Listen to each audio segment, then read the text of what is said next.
Sobre el simbolismo de la Navidad. Es claro que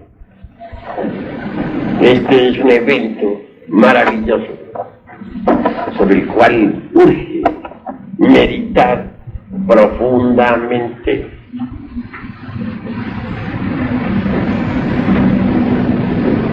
El sol cada año realiza un viaje elíptico que comienza desde el 25 de diciembre en adelante.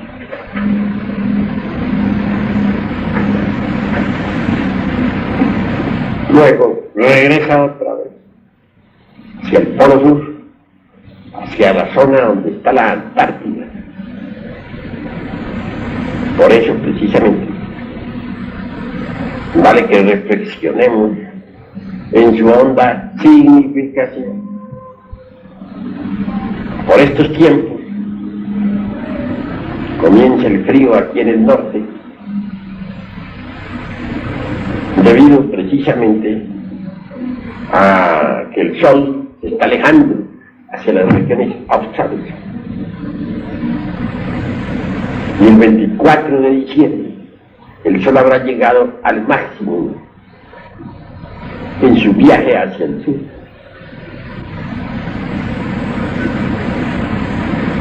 Si no fuera porque el sol avanza hacia el norte, desde el 25 de diciembre en adelante,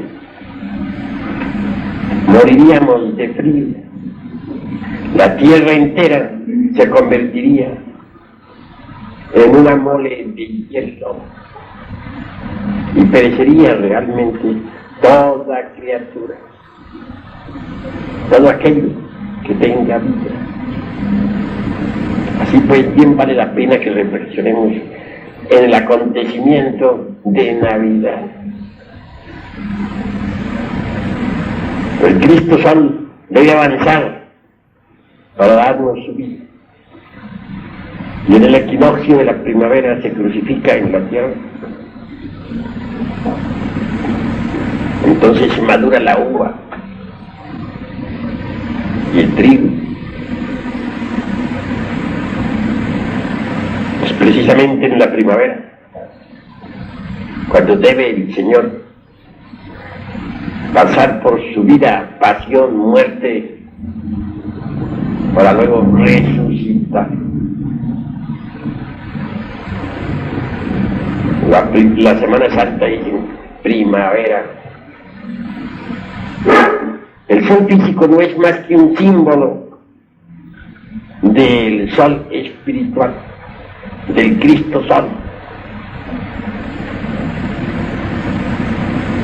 Cuando los antiguos adoraban al sol, cuando le rendían culto, no se referían propiamente al sol físico, no. Se le rendía culto al sol espiritual, al sol de la medianoche, al Cristo Sol. Incuestionablemente es el Cristo Sol quien debe guiarnos en los mundos superiores de conciencia cósmica. Todo místico que aprende a funcionar fuera del cuerpo físico a voluntad es guiado por el sol de la medianoche, por el Cristo cósmico. Es necesario aprender a conocer los movimientos simbólicos del sol de la medianoche. Él es quien guía siempre al iniciado. Él es quien nos orienta. Él es quien nos indica lo que debemos y no debemos hacer. Estoy hablando, pues, en el sentido esotérico más profundo, teniendo en cuenta que todo iniciado sabe salir del cuerpo físico a voluntad Que eso de no saber salir a voluntad, eso es propio de principiantes o de gentes que hasta ahora están dando los primeros pasos en estos estudios. Desde que uno pues está en la senda tiene que saber guiarse por el sol de la medianoche, por el Cristo Sol. Aprender a conocer sus señales, sus movimientos. Si uno lo ve, por ejemplo, hundirse allá en el ocaso, ¿qué nos está indicando? Sencillamente que algo debe morir en nosotros. Si uno lo ve surgir por el oriente, ¿qué nos dice eso? Que algo debe nacer en nosotros. Cuando salimos bien en las pruebas esotéricas, Él brilla en toda su plenitud en el horizonte.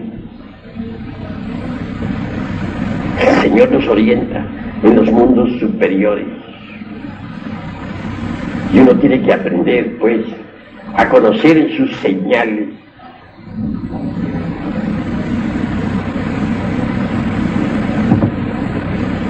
Dupuy y muchos otros han estudiado el maravilloso acontecimiento de Navidad. No hay duda, y eso lo reconoce Dupuy, de que todas las religiones de la antigüedad celebraron la Navidad. Así como el sol físico avanza hacia el norte para dar vida a toda la creación, así también el sol de la medianoche, el sol del Espíritu, el Cristo Sol, nos da vida si nosotros aprendemos a cumplir con sus mandamientos.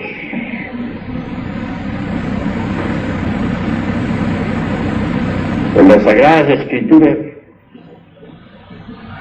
obviamente,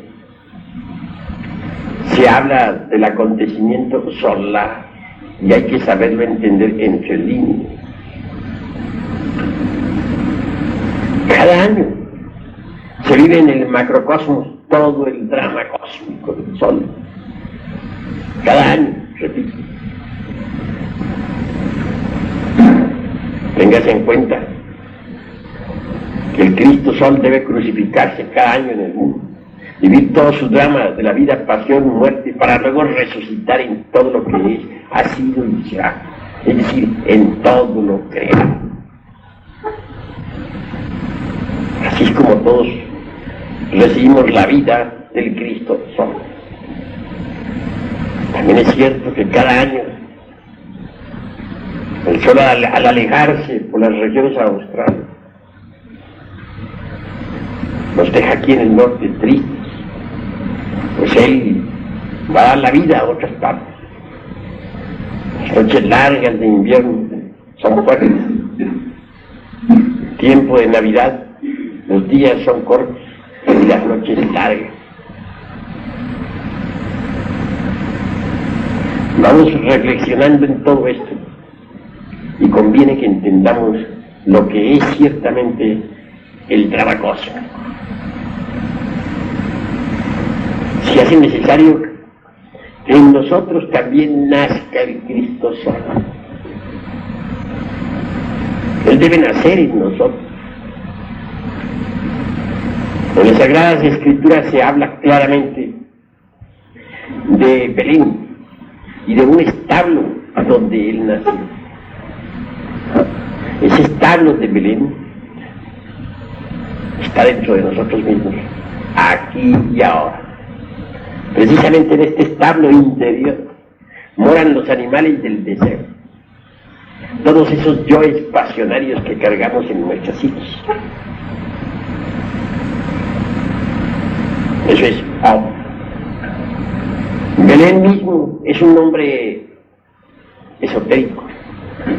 En tiempos en que el gran Kabir Jesús vino al mundo, la aldea de Belén no existía. De manera que eso es completamente simbólico. Bel es una raíz caldea que significa torre del fuego. De manera que, propiamente dicho, Belén es torre del fuego. ¿Quién podría ignorar que Bel es un término caldeo que corresponde precisamente a la torre de Bel, la torre del fuego?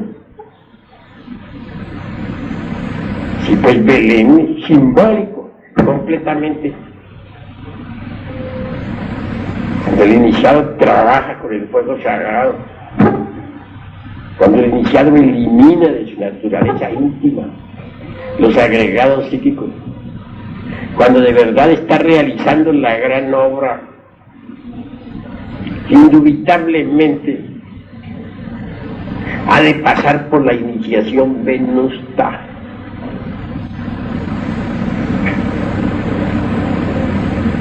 El descenso del Cristo al corazón del hombre es un acontecimiento cósmico, humano, de gran trascendencia. Tal evento corresponde en verdad a la iniciación venusta.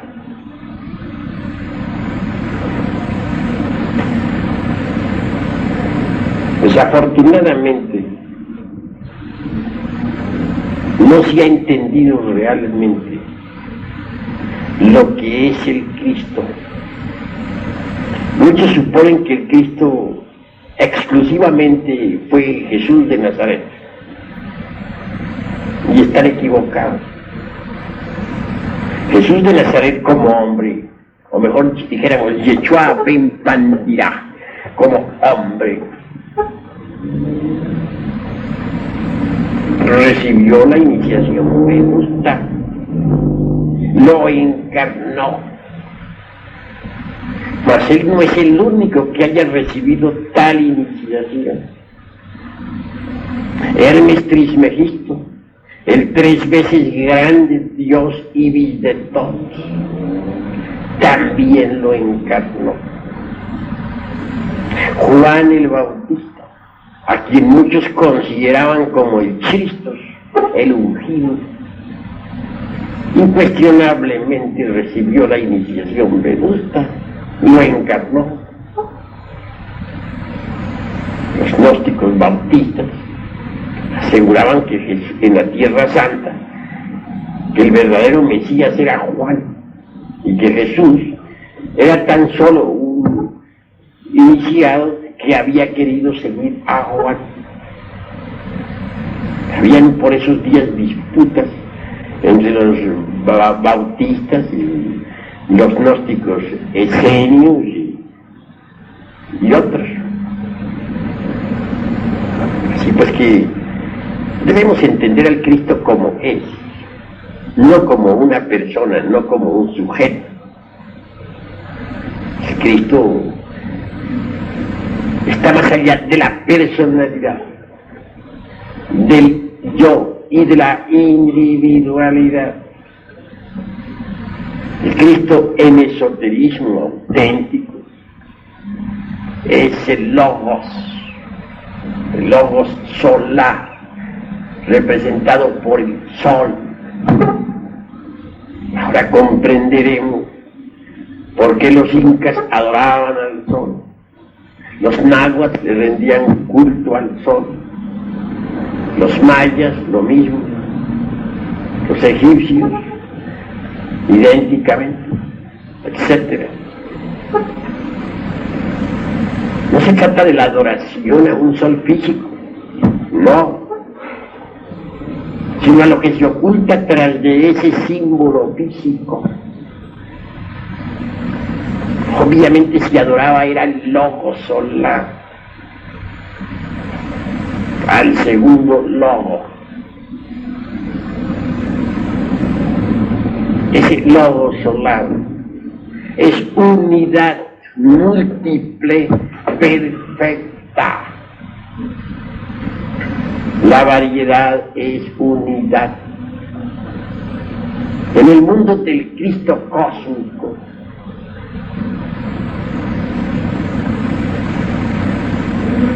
la individualidad separada no existe.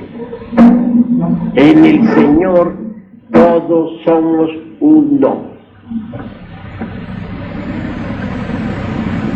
Me viene a la memoria en estos instantes cierto experimento, dijéramos, esotérico, realizado hace ya muchos años. Entonces, sumergido en profunda meditación, logré ciertamente el samadhi, el estado de mantella o éxtasis, como se le denomina en el esoterismo occidental.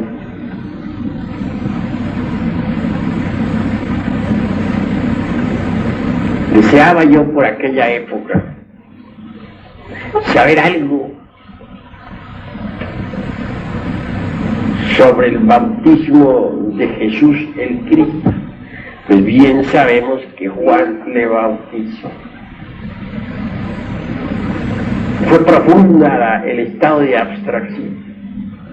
Logré el perfecto dharana, o sea, concentración, el dhyana, dhyani, meditación, y al fin conseguí el samadhi.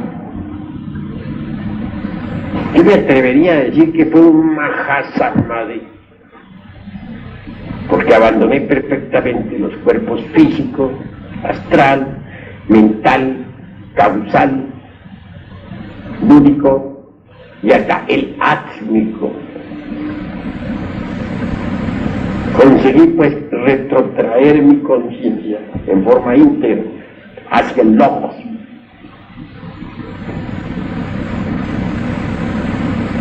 Así pues, en ese estado logoico, como un dragón de sabiduría,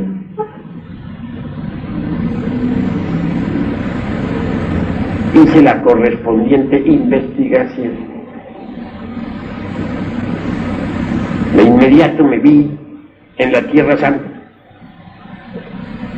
dentro de un templo. Pero cosa extraordinaria,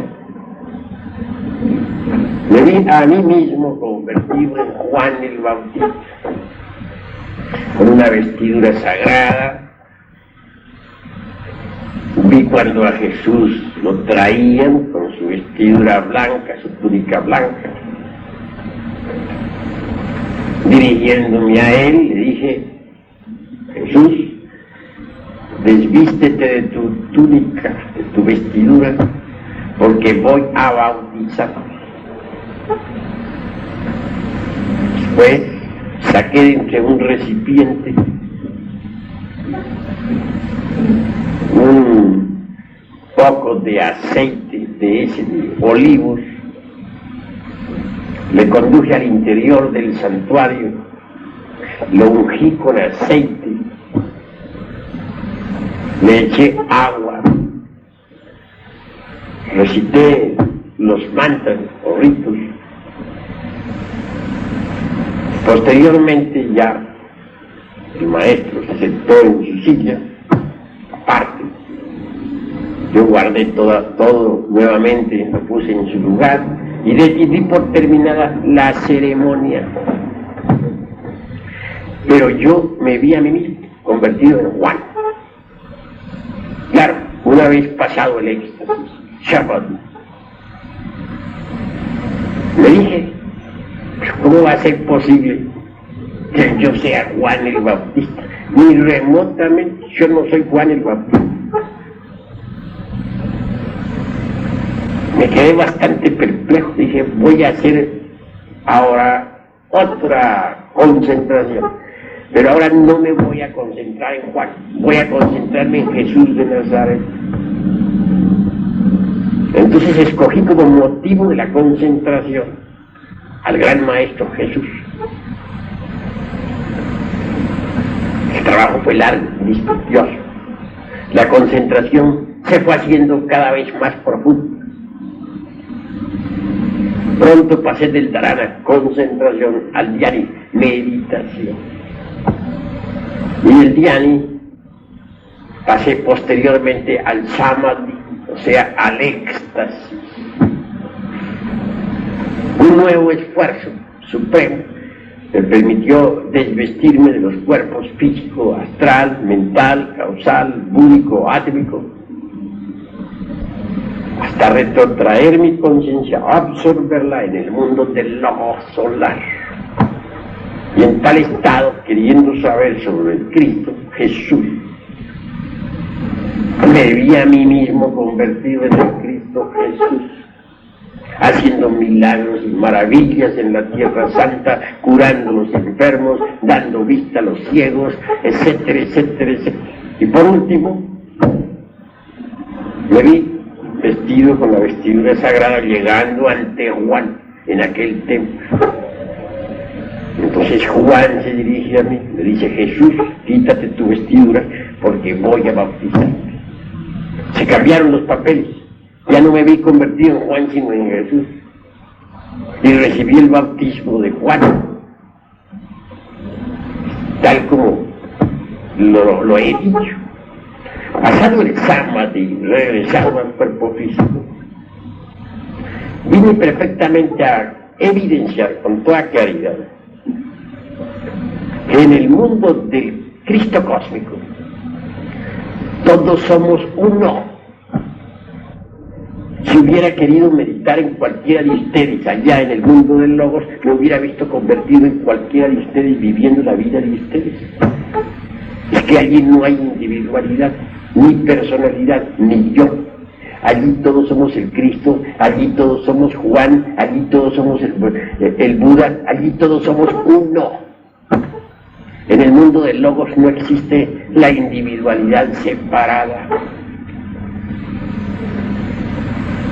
El Logos es unidad múltiple perfecta. Es una energía que bulle y palpita en todo lo creado, que subyace en el fondo de todo átomo, de todo electrón, de todo protón. Se expresa vivamente a través de cualquier hombre que esté debidamente preparado. Bien, he hecho esta aclaración, síntesis, con el objeto de especificar mejor el acontecimiento de Belén. Cuando un hombre está debidamente preparado, pasa por la iniciación venusta, pero debe estar debidamente preparado, claro. Y en la iniciación venusta consigue la encarnación del Cristo cósmico en sí mismo, dentro de su propia naturaleza.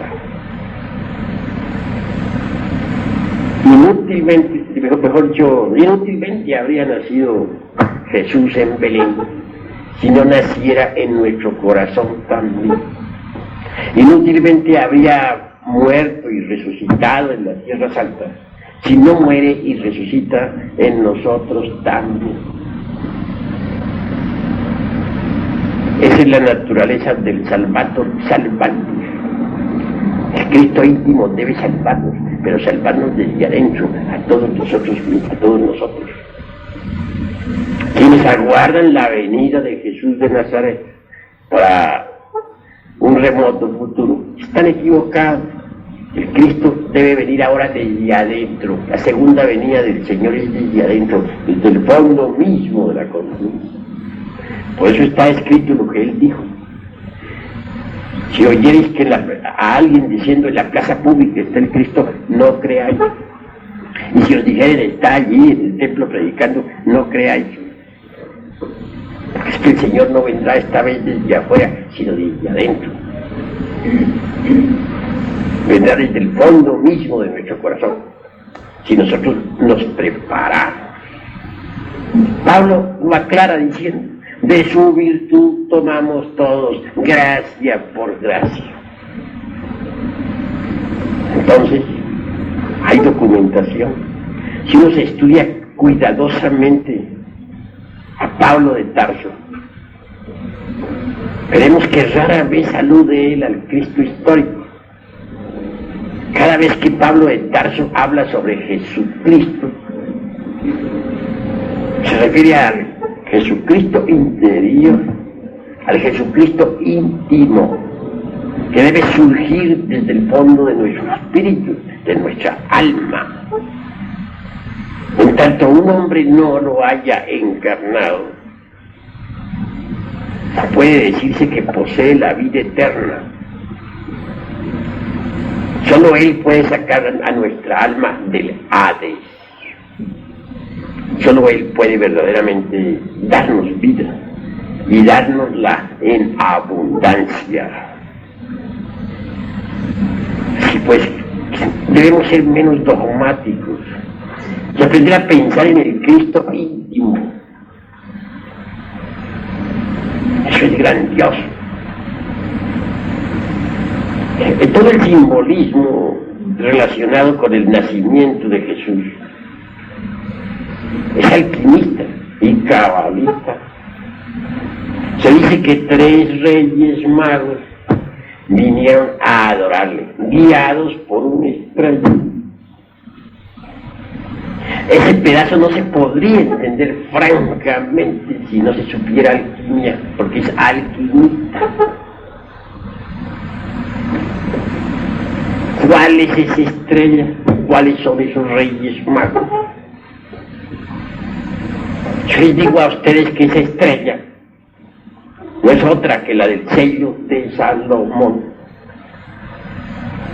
la estrella de 6 puntas, símbolo del logos solar. Obviamente el triángulo superior representa a qué? Representa el azufre, es decir, el fuego. ¿Y el inferior qué representa en alquimia? El mercurio, el agua. Pero ¿a qué clase de agua se refieren los alquimistas? Dicen ellos, al agua que no moja, al húmedo radical metálico.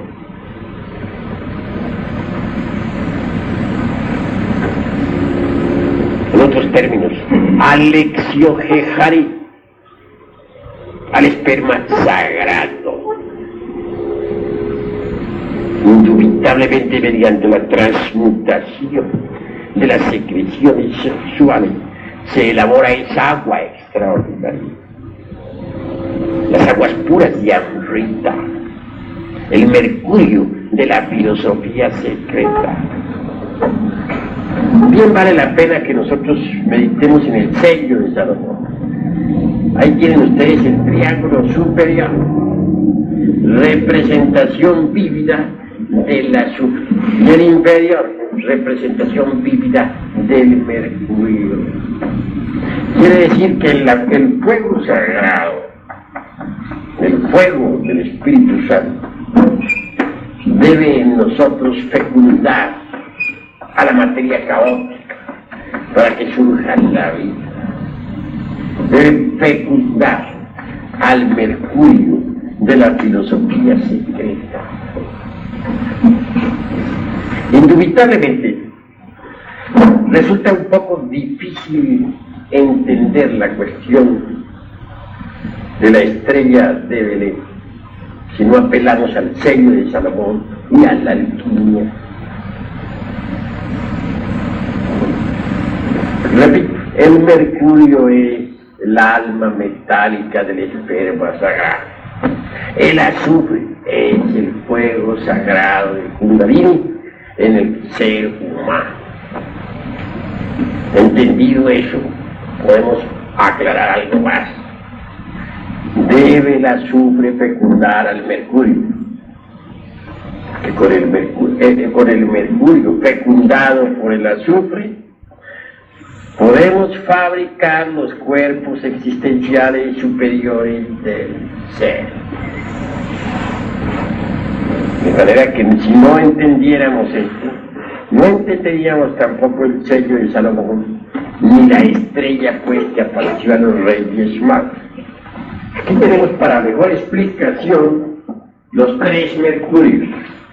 Primero, esto es lo que los alquimistas denominan azogue bruto, o sea, el esperma sagrado propiamente dicho. Este segundo mercurio es precisamente el alma metálica del primero. Mediante la transmutación del esperma se convierte esta en energía. A esa energía sexual se le denomina alma metálica del esperma. Y la tercera es la más importante. Es precisamente el famoso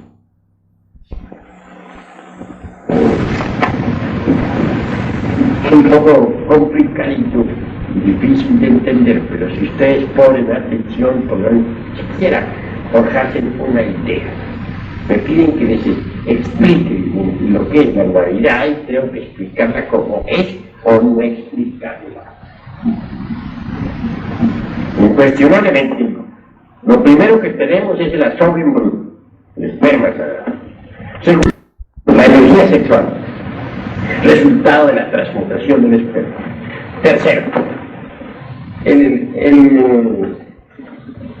mercurio, o sea, el mercurio fecundado por el azufre, o en otros términos la energía sexual ya fecundada por el fuego sagrado. Mezcla pues de energía y fuego que sube por la espina dorsal para llevarnos a la autorrealización íntima del ser. Este tercer mercurio es el arché de los griegos. De manera que en el arché hay sal, hay azufre, hay mercurio. Eso es obvio. Allá arriba en el macrocosmos, la nebulosa, por ejemplo, está compuesta de sal, azufre, mercurio. Ahí hay arché. Eso es el arché de los griegos. De allí salen las unidades cósmicas. Aquí abajo nosotros necesitamos fabricar el arché. ¿Cómo? Fíjate la transmutación. De ese arché, que será un compuesto de sal y azufre, de mercurio, nacerán los cuerpos existenciales superiores del ser. Si alguien posee los cuerpos astral, mental y causal, se convierte en un hombre de verdad. Eso es obvio. Y recibe sus principios anímicos y espirituales.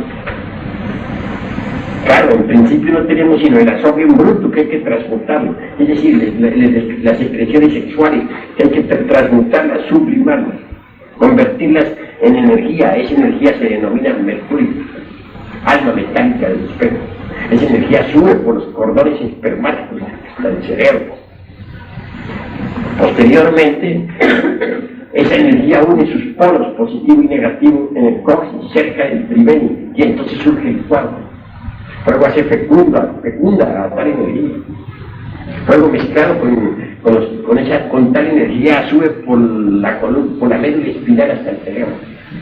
El excedente de tal mercurio fecundado por el azufre viene a cristalizar en los cuerpos existenciales superiores del ser.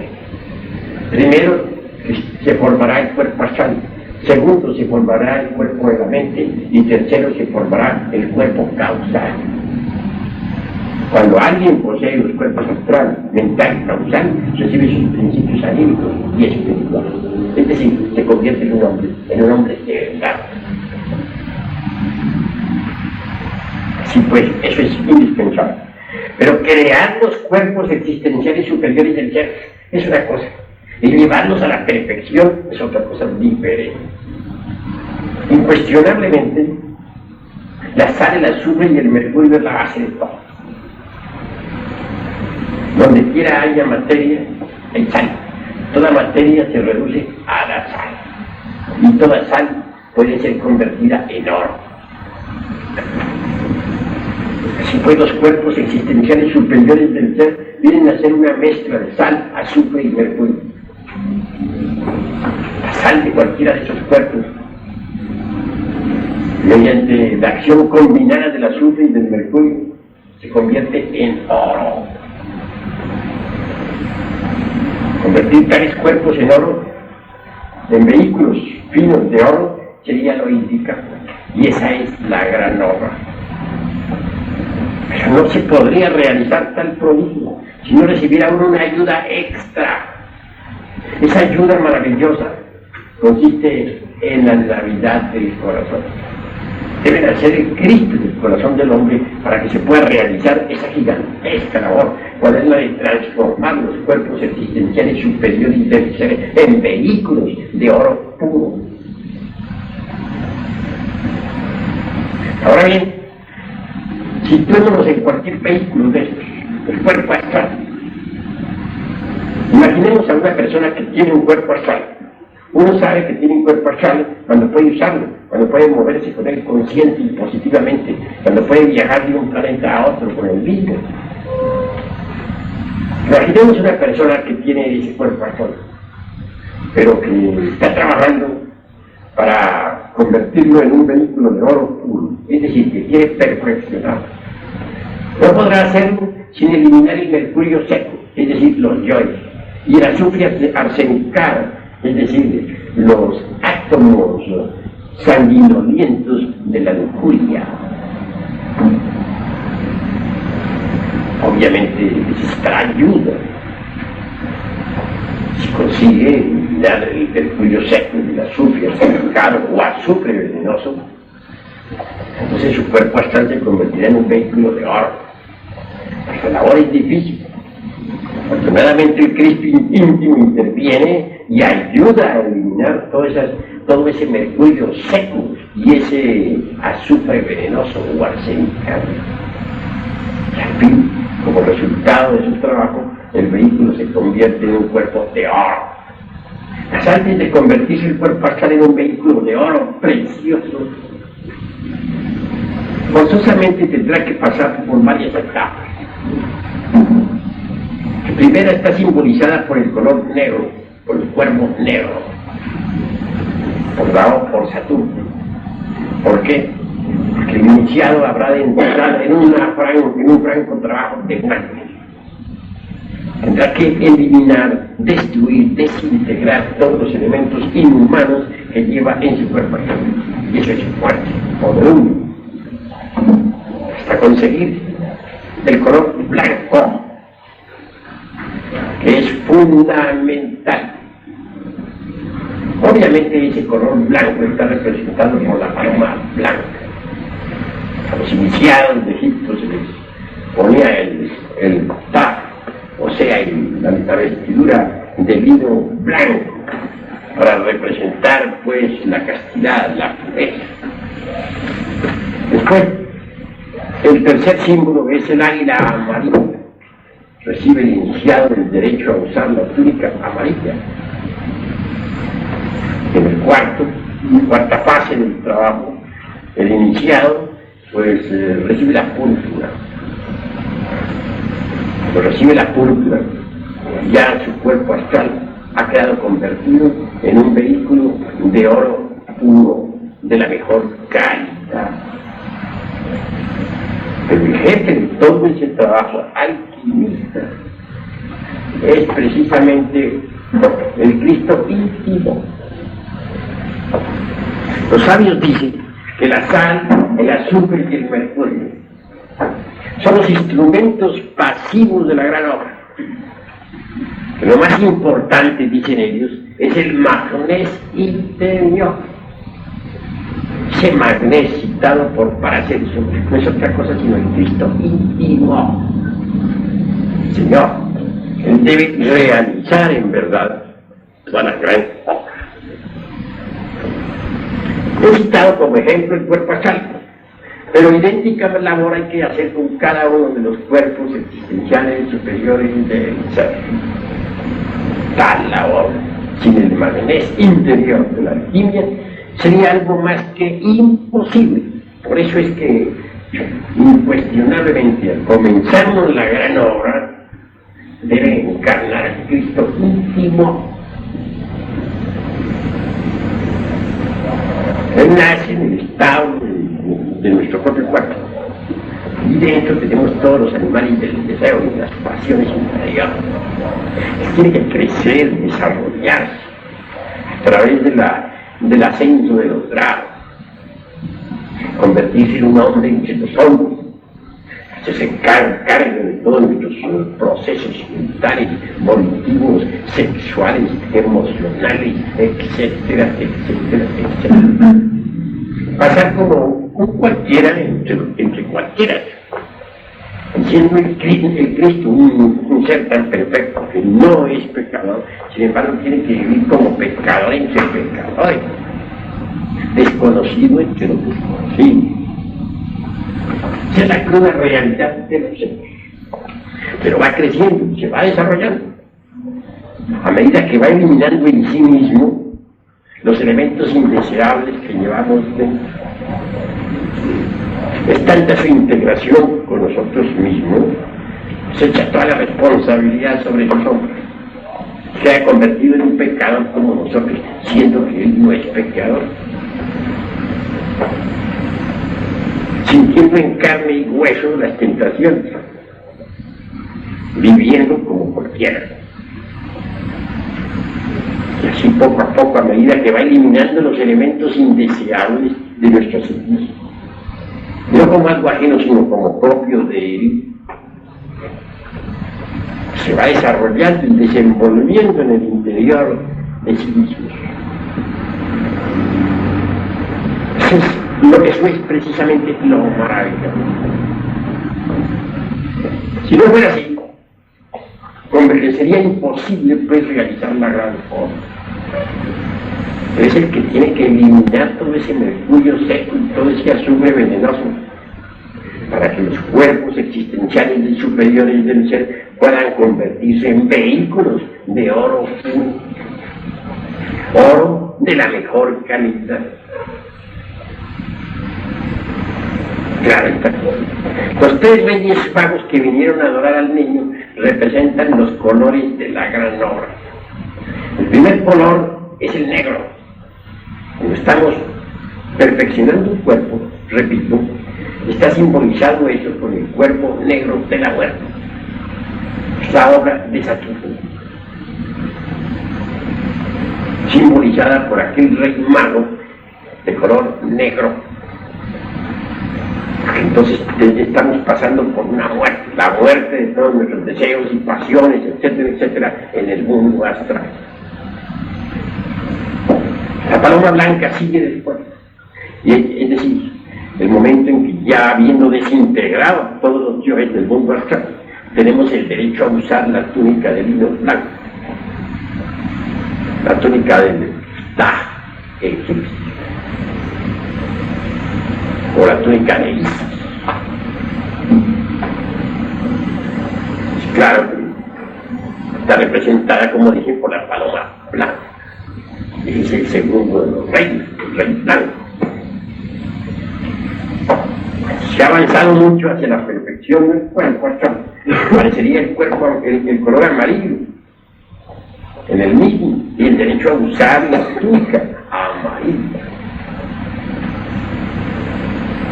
Es entonces cuando aparece el águila amarilla. Esto nos recuerda al tercero de los reyes magos, el de raza amarilla. Por último, la corona de la obra es la púrpura. Cuando un cuerpo, sea el astral, el mental, el causal, etc., ya es de oro puro, se recibe la púrpura de los reyes, porque se ha triunfado. Es la púrpura que todos los 3 reyes magos, como reyes, llevan sobre sus hombros. De manera que ahí ven ustedes que los 3 reyes magos no son, como muchos creen, 3 personas. No, señor. Son los colores fundamentales de la gran obra. Y el Jesucristo es último y adentro. Jesús en hebreo es Yeshua, y Yeshua es Salvador.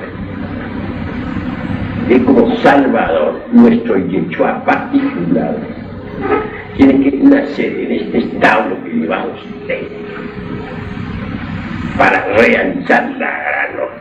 Él es el magnes interior del laboratorio alquimista.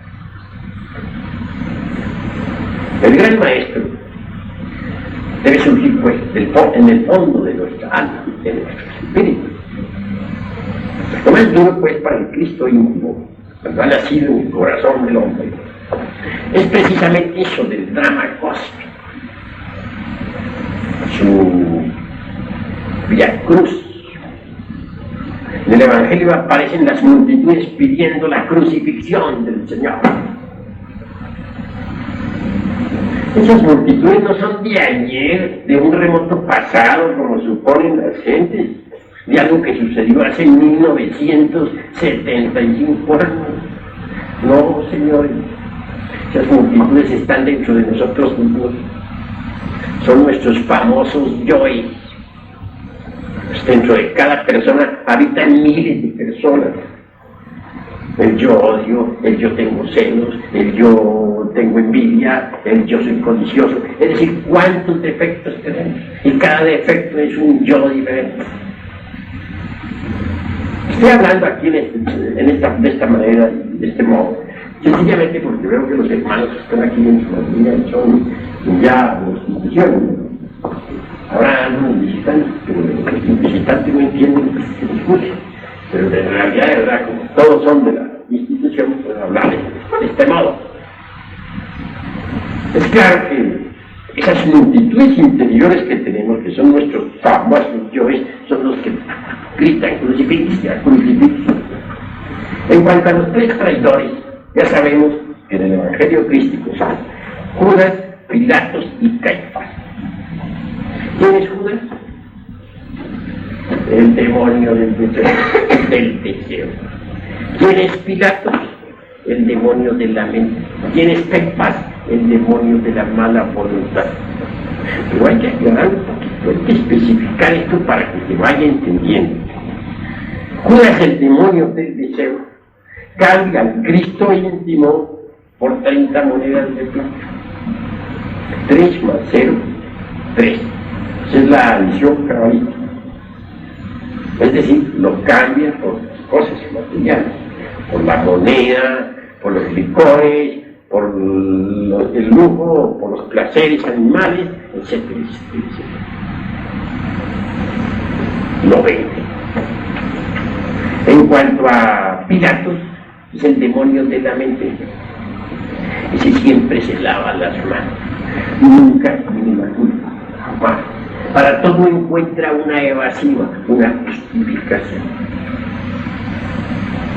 Jamás se siente culpable. Realmente todo defecto psicológico que nosotros poseemos en nuestro interior, vivimos siempre justificados. Jamás nos creemos culpables. Hay personas que me lo han dicho a mí. Señor, yo creo que soy una persona buena. Yo no mato, yo no robo. Yo soy caritativo, yo no soy envidioso. Es decir, dechados de virtud. Perfecto, seguro. Y no, digo yo, ante tanta perfección, goodbye.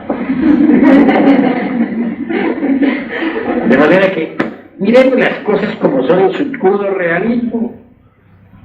Ese Pilato siempre se lava las manos, nunca se considera culpable. Y en cuanto a Caifás, yo francamente considero que es el más perverso de todos. Piensen ustedes en lo que es Caifás. Cristo íntimo nombra muchas veces a un sacerdote, a un maestro, a un iniciado, para que guíe a sus ovejas, para que las apaciente. Le entregue el mando, lo pone al frente de una congregación. Y el tal sacerdote, el tal maestro, etcétera, o iniciado, en vez de guiar a su pueblo sabiamente, vende los sacramentos, prostituye el altar, fornica con las devotas, etcétera, etcétera, etcétera. Conclusión, atraiciona al Cristo. Eso hace Caifás. Doloroso eso, claro. Horrible, es una traición de lo más sucia que hay. Y son muchas las religiones que en el mundo se han prostituido. Son muchos los sacerdotes que han traicionado al Cristo. No me refiero a tal o cual secta, no. Todas las religiones del mundo. Inclusive, pues, grupos esotéricos dirigidos por verdaderos iniciados. Sino estos iniciados muchas veces traidores, han traicionado al Cristo vivo. Todo escrito lo hace, infinitamente todo. Caifás, pues, es de lo más sucio que hay. Estos tres traidores llevan al Cristo íntimo, pues, suplicio. Piensen por un momento al Cristo íntimo en el fondo de cada uno de ustedes, al dueño de todos sus procesos mentales y emocionales, luchando por salvarlo a cualquiera de ustedes, sufriendo horriblemente sus propios yoes de ustedes, protestando contra él, blasfemando, poniéndole la corona de espinas, azotándolo. Bueno, esa es la cruda realidad de los hechos, el drama cósmico vivido internamente. Al fin el Señor tiene íntimo subir al Calvario, eso es obvio. Y baja al sepulcro. Con su muerte mata a la muerte. Es lo último que él hace. Posteriormente resucita en el iniciado y el iniciado resucita en él. Entonces, la gran obra se ha realizado. Consumatum est. Así han surgido a través de los siglos maestros resurrectos. Pensemos en Hermes Trismegisto. Pensemos en un Moria, gran maestro de la fuerza en el siglo. Pensemos en el conde Cagliostro, quien todavía vive, o en San Germán, y en el año 1939 visitara a Europa otra vez. Este San Germán trabajó activamente durante los siglos XVII, XVIII, XIX, etc. Sin embargo, físicamente sigue existiendo. Es un maestro resurrecto. ¿Por qué son resurrectos los maestros? Porque gracias al Cristo íntimo lograron ellos la resurrección. De manera que sin el Cristo íntimo, la resurrección no sería posible. Aquellos que suponen que por el solo hecho de morirse físicamente una persona ya tiene derecho a la resurrección de los muertos, pues son en verdad gentes dignas de compasión. No solamente ignoran, hablando esta vez en el estilo socrático, sino que lo que es peor, ignoran que ignoran. La resurrección es algo que hay que trabajarla, y trabajarla aquí y ahora, y hay que resucitar así, en carne y hueso, y a lo vivo. La inmortalidad hay que conseguirla ahora mismo, personalmente. Esa es la forma como se debe considerar, pues, el misterio crístico. Todo el drama cósmico en sí mismo es extraordinario, maravilloso.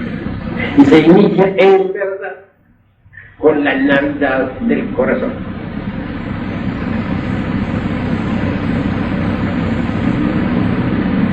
Lo que continúa después en relación con el drama, formidable, que tiene que huir a Egipto, que Herodes manda matar a todos los niños y él tiene que huir. Entonces, todo eso es simbólico, completamente simbólico. Se dice que Jesús, que José, que María, por ahí en un evangelio apócrifo, hubieron de huir a Egipto y que entonces permanecieron varios días viviendo debajo de una higuera. Esa higuera, de esa higuera salía un manantial de agua purísima.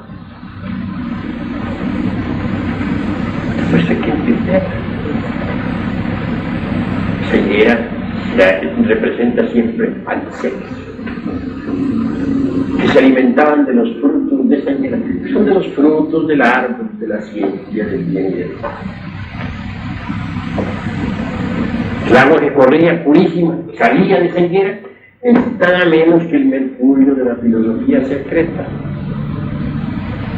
Cuanto al degollamiento de los inocentes, mucho se ha escrito sobre eso. Nicolás Flamel dejó grabado, pues, en las puertas allá del cementerio de Palo, dramas, o digo, escenas sobre el degollamiento de los inocentes. ¿Pero qué es esto del degollamiento de los inocentes? Simbólico también y alquimista. Todo iniciado tiene que pasar por el degollamiento. ¿Pero qué es lo que tiene que degollar en uno el Cristo íntimo?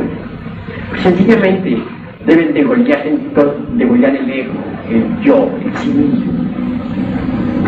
Y la sangre esa, pues, que emana, pues, del degollamiento, es el fuego. Es el fuego sagrado por el que tiene el iniciado que purificarse, limpiarse, blanquear. Todo eso es esotérico, en gran manera. Nada de eso se puede tomar a la letra muerta. Luego vienen los fenómenos milagrosos del gran maestro. Él caminaba sobre las aguas y sobre las aguas de la vida. Tiene que caminar siempre el Cristo. Abrir la vista de los que no ven, indicando las palabras para que vean la luz. Abrirle los oídos a los que no quieren oír. Escuchen la palabra. Cuando el Señor ha crecido en el iniciado, tiene que tomar la palabra y explicarle a otros lo que es el camino. Limpiar a los leprosos. Todo el mundo está leproso. Todo el mundo, no hay nadie que no esté leproso. Esa lepra es el ego, el yo pluralizado. Esa es la epidemia que todo el mundo lleva dentro, la lepra de la cual debemos ser libres, Dios. Todos están paralíticos, no caminan todavía por la senda de la autorrealización. Es que el Hijo del Hombre debe, pues, sanar a los paralíticos para que estos se echen a andar rumbo hacia la montaña del ser.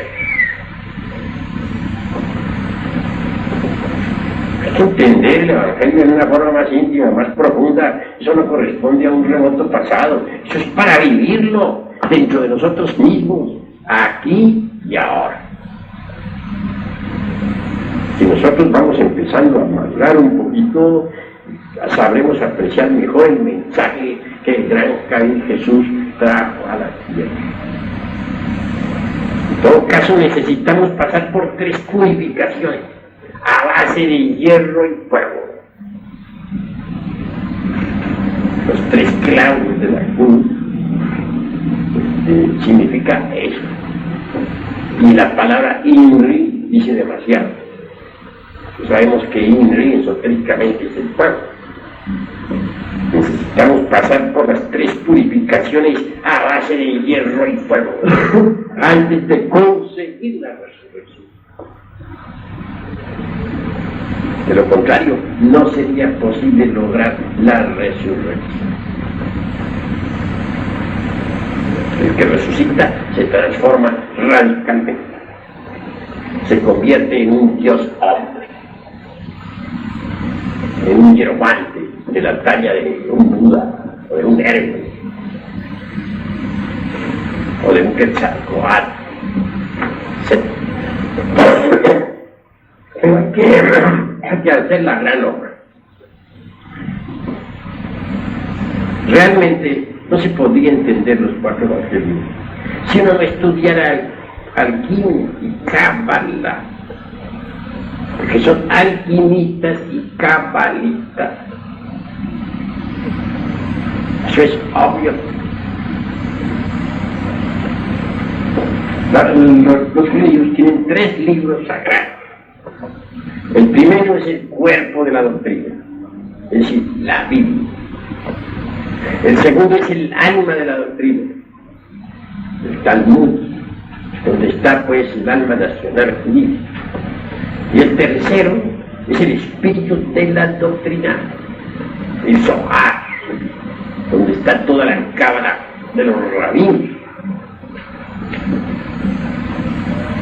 La Biblia, el cuerpo de la doctrina, está en clave. Si queremos nosotros estudiar Biblia compaginando versículos, procedemos en forma ignorante, empírica y absurda. Prueba de eso es que todas las sectas muertas que se han nutrido hasta la fecha actual con la Biblia interpretada en forma empírica no han podido ponerse de acuerdo. Si existen miles de sectas basadas en la Biblia, quiere decir que ninguno las ha comprendido. Las claves para la interpretación del primer texto son en el tercer libro, que es en el del Zohar, escrito por Simeón ben Jochai, el gran rabino iluminado.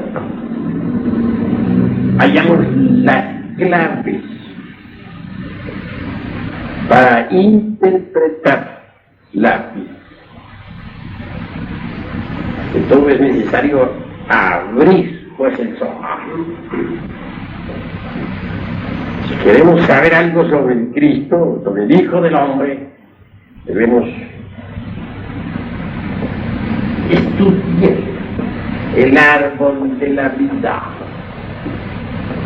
¿Cómo podríamos saber algo sobre el Hijo del Hombre si no estudiamos el árbol de la vida en el Zohar? No es posible.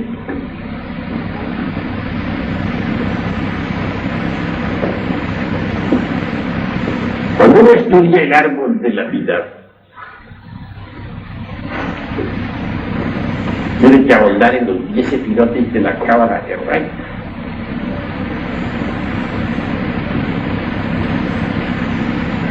Esta vez voy a hablar yo de los 10 sefirotes, no de arriba hacia abajo, sino al contrario, de abajo para arriba.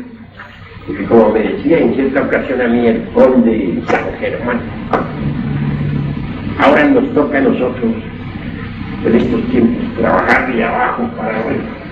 Es verdad, no nos queda más remedio porque la humanidad está demasiado materializada. De manera que voy a empezar a hablarles a ustedes sobre el árbol de la vida desde abajo para arriba, no de arriba para abajo. El primer sefirote pues es Malkut. Pero este Malkut, propiamente dicho, es el mundo físico en el que nosotros vivimos, este mundo tridimensional del Cristo. Eso es obvio. Los científicos pueden conocer la mecánica de los fenómenos, pero ¿qué saben ellos sobre el fondo vital? Absolutamente nada, pero nada. Tomemos un cuerpo físico cualquiera. Descubrimos que está hecho de órganos, está compuesto por órganos, por eso es un organismo. Los órganos a su vez están compuestos de células. Las células por moléculas de átomos. Solo en el tercer libro, que es en el del Zohar, escrito por Simeón ben Jochai, el gran rabino iluminado, hallamos las claves para interpretar la Biblia. Todo es necesario abrir pues el Zohar. Si queremos saber algo sobre el Cristo, sobre el Hijo del Hombre, debemos estudiar el árbol de la vida. ¿Cómo podríamos saber algo sobre el Hijo del Hombre si no estudiamos el árbol de la vida en el Zohar? No es posible.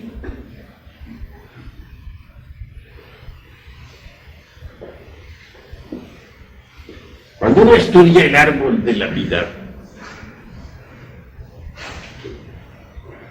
tiene que ahondar en los 10 sefirotes de la Cábala hebraica.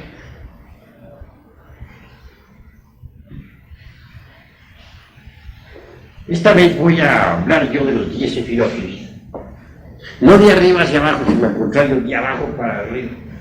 Porque como me decía en cierta ocasión a mí el conde San Germán, ahora nos toca a nosotros, en estos tiempos, trabajar de abajo para arriba. Es verdad, no nos queda más remedio porque la humanidad está demasiado materializada. De manera que voy a empezar a hablarles a ustedes sobre el árbol de la vida desde abajo para arriba, no de arriba para abajo.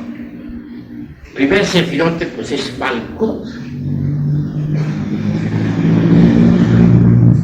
Pero este Malkut, propiamente dicho,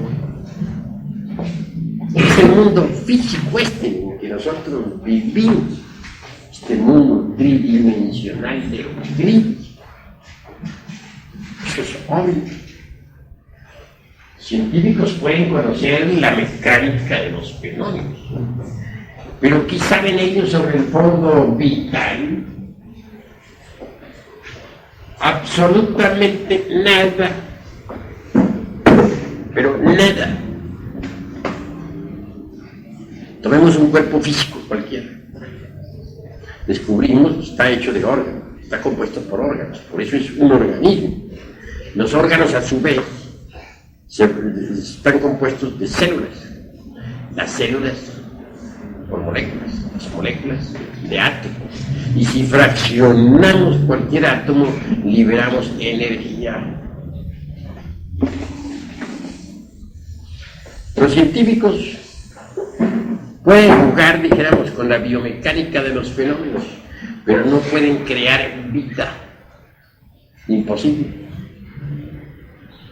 Si nosotros ponemos sobre la mesa de un laboratorio las sustancias químicas con las que están compuestos los gametos masculino y femenino, es decir, zoospermos y óvulos, y le decimos a los científicos que fabriquen tales gametos, no niego que puedan hacerlos, fabricarlos. Es posible que con poderosos microscopios los hagan. Pero lo que sí estamos absolutamente seguros es de que jamás van ellos con esos gametos artificiales a crear un organismo humano.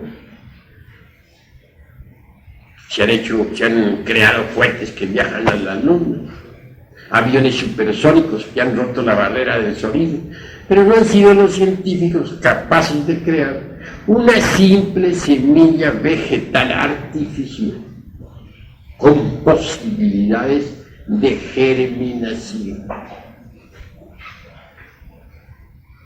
Don Alfonso Herrera, el gran sabio mexicano, aquel que creara la teoría de la plasmogenia,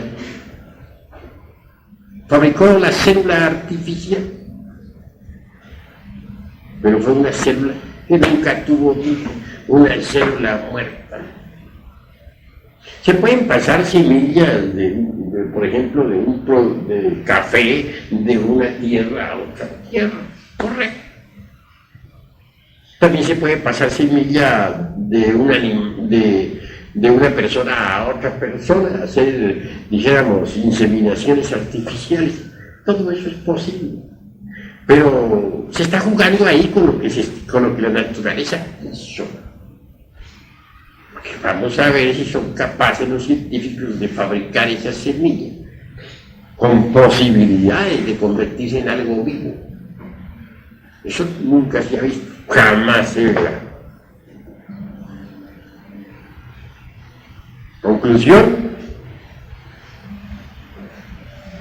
la vida es algo diferente. El organismo humano necesita de un nexus formativus, como lo dijera don Emmanuel Kant, el filósofo de Königsberg, para su sostenimiento. Ese tal nexus formativus es el cuerpo vital o lingam sarira. de los indostanes, el asiento vital de la célula viva, el yesod de la cábala hebraica. Así como nuestro cuerpo físico tiene para su mantenimiento, su sostenimiento, su conservación, su cuerpo vital, así también lo tienen las plantas, cualquier organismo que tenga vida, y en general lo tiene todo el planeta Tierra. De manera que todo el mundo terráqueo tiene su propia vitalidad, su fundamento vital, su yesod. En ese yesod del mundo terráqueo está la vida del mundo, de nuestro mundo. Ahondando un poquito más, podríamos pensar nosotros en la cuestión de la quinta coordenada. Obviamente, más allá del mundo vital, existe el mundo astral. En el mundo astral viven los desencarnados después de que abandonan el cuerpo físico. En el mundo astral encontramos a las columnas de ángeles y de demonios. El mago puede aprender a trabajar en el mundo astral, si esa es su voluntad. Nosotros enseñamos sistemas mediante los cuales es posible entrar en el mundo astral a voluntad. Ese mundo astral es precisamente el Jod cabalístico.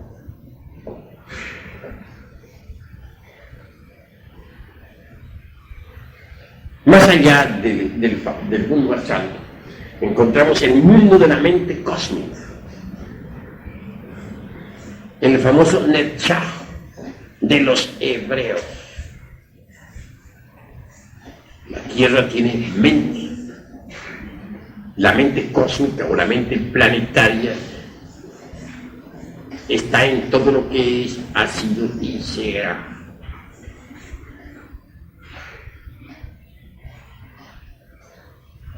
Nuestra propia mente es una fracción de la mente planetaria. Eso es obvio. Que a esa mente planetaria o mundo mental se le denomine Netzach, nada tiene de raro. Es cuestión de nombres. Pero el mundo de la mente ha sido ampliamente estudiado por todas las escuelas de regeneración.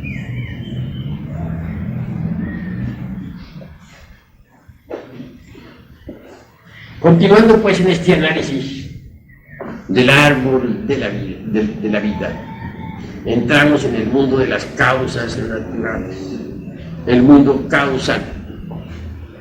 Obviamente el mundo causal es realmente el templo de la fraternidad, de la luz interior, no levantado jamás por manos humanas.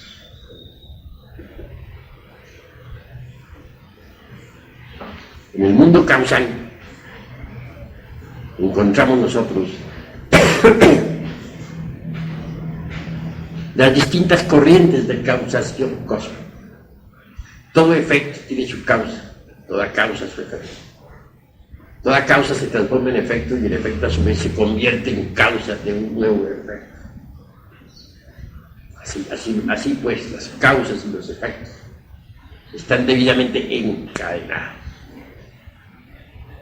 En el mundo causal propiamente dicho, está ese principio del hombre conocido como alma humana. Sería denominado Tiferet. Y esto es bastante interesante.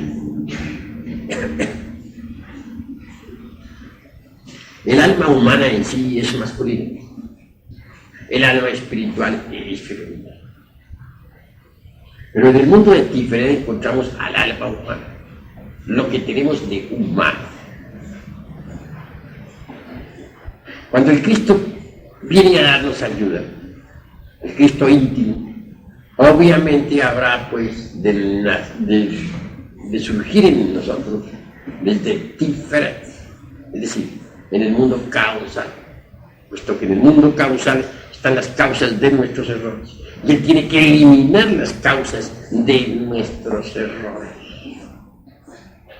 Para que el Cristo cósmico pueda nacer en nosotros, se necesita que se humanice, pues Él es una fuerza cósmica universal, latente en todo átomo del infinito.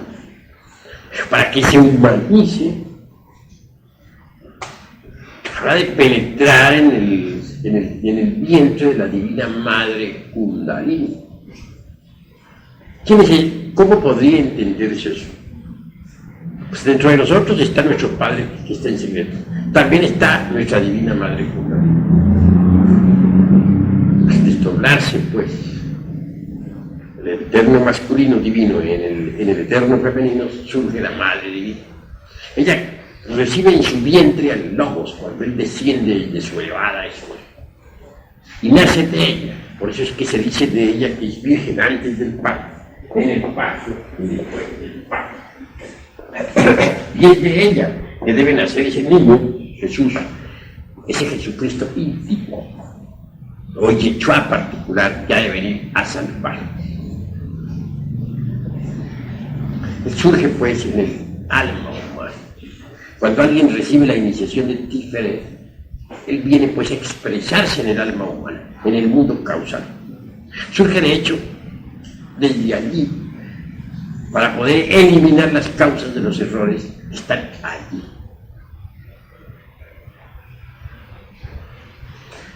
Mucho más allá del mundo de Tiferet, al mundo de las causas naturales, está Geburah, que es el mundo, dijéramos, del alma espiritual. En budismo riguroso se le llamaría el mundo búdico o intuicional. También se le llama el mundo del alma espíritu.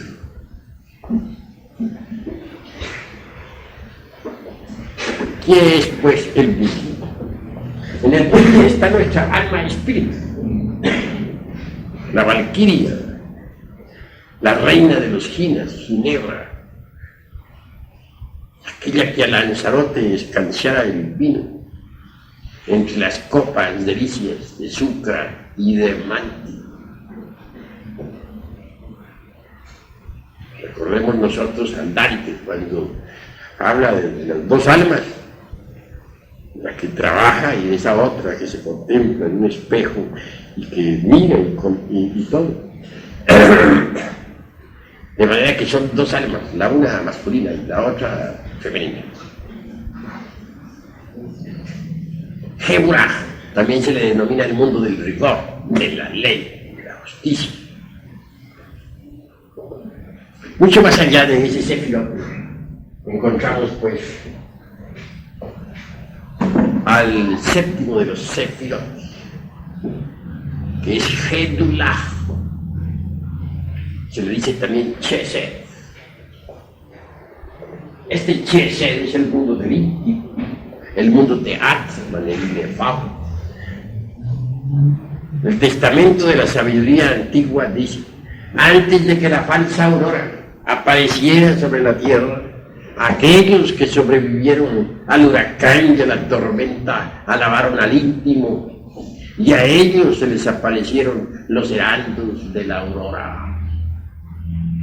El íntimo es Atman, el inefable. Chesed.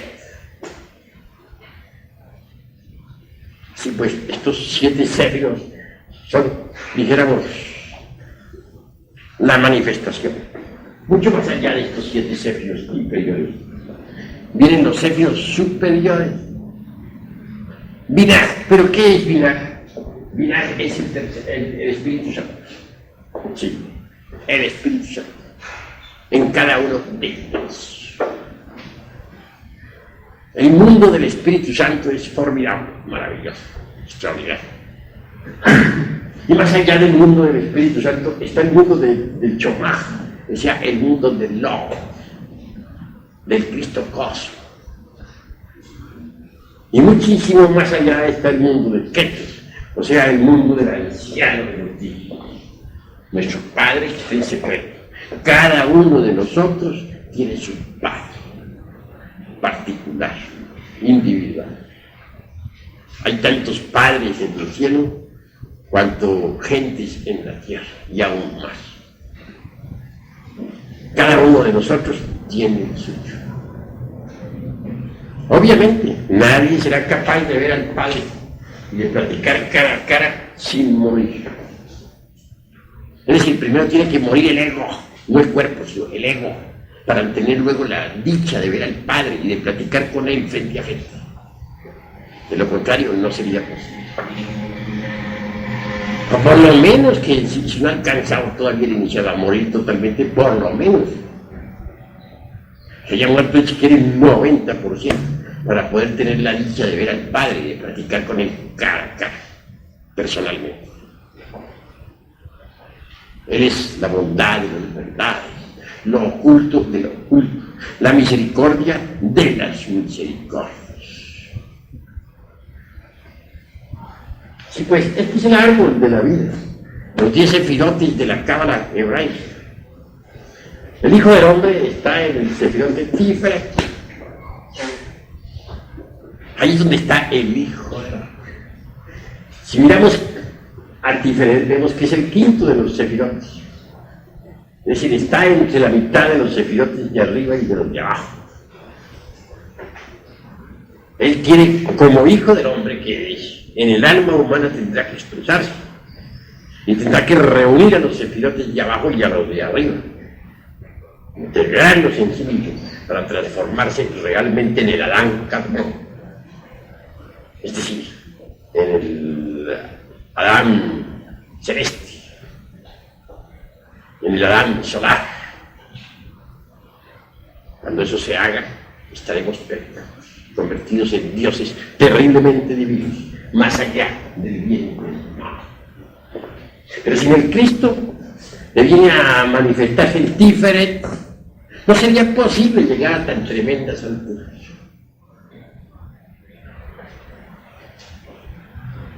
El Señor es pues fundamental para la gran obra. Él es el magnesio interior de la alquimia. Comprendiendo pues el árbol de la vida, sabemos lo que es también el Hijo del Hombre, tal como figura en la Biblia. Pero no podríamos saber qué es el Hijo del Hombre si nosotros no estudiamos el árbol de la vida en el Zohar. Por ejemplo, se habla en las Sagradas Escrituras por ahí, parece que es ahí, no recuerdo exactamente qué punto de Santiago,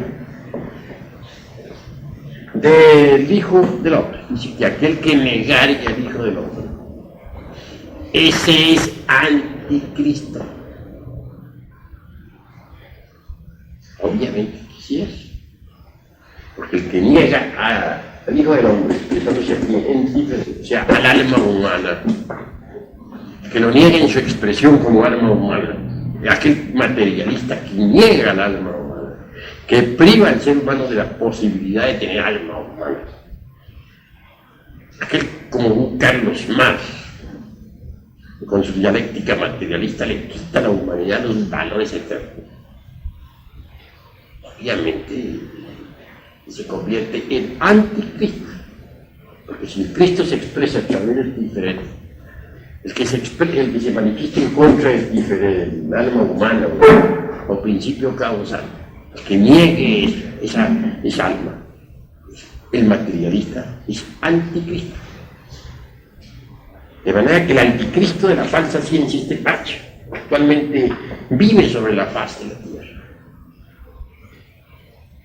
Todos esos científicos ateos enemigos del Eterno, anticristos son, en un 100%, puesto que niegan al Hijo del Hombre.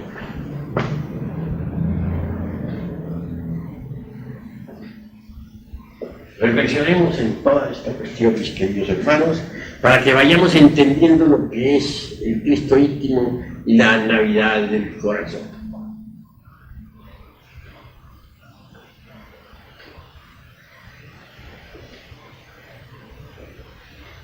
Buda y Jesús, o Buda y el Cristo, se complementan dentro de nosotros mismos.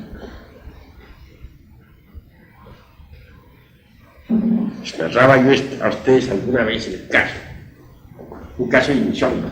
Alguna vez, y por ahí, dentro de un templo budista, en el Japón, hablé algo ante la congregación sobre el Cristo.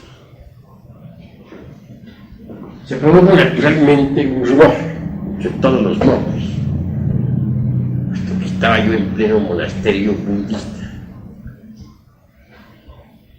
De hecho, los monjes se dirigieron al maestro y le contaron que un hombre estaba hablando a favor de Cristo.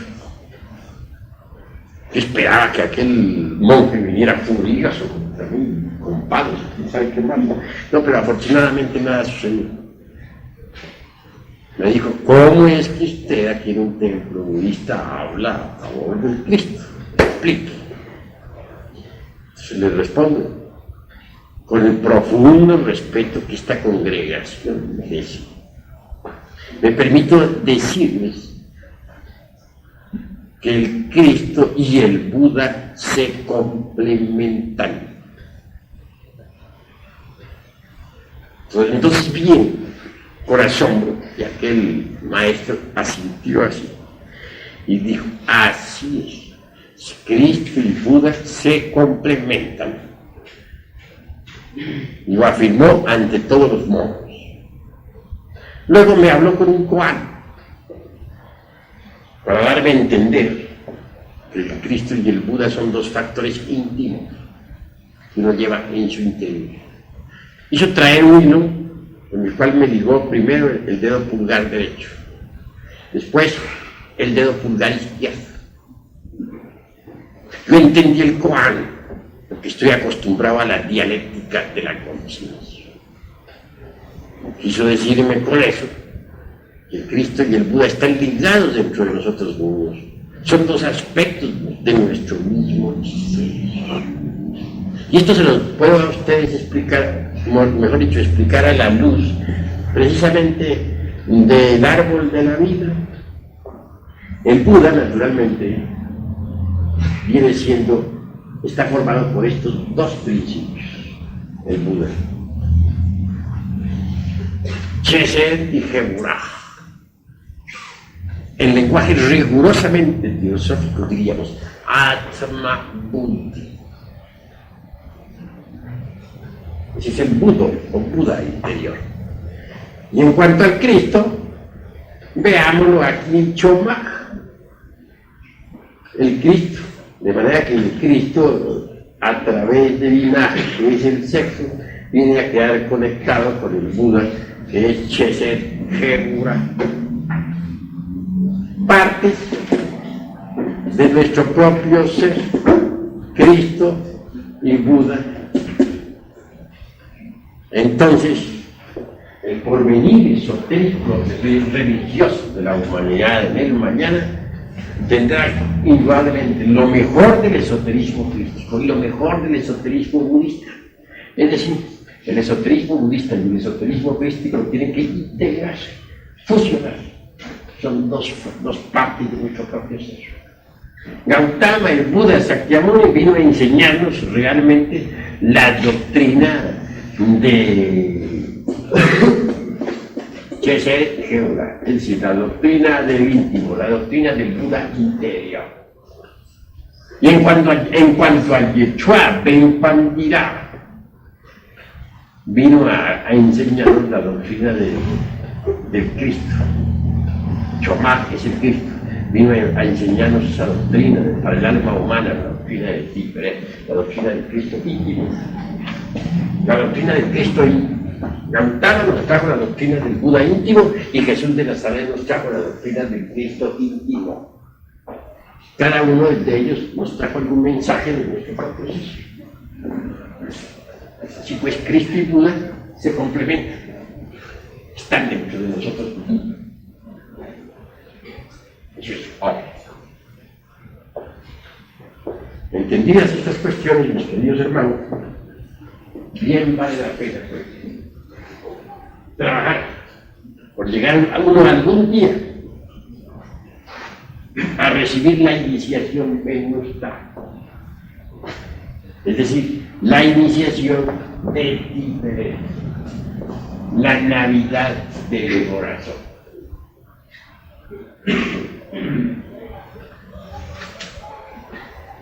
Ahora me voy a limitar a contestar preguntas.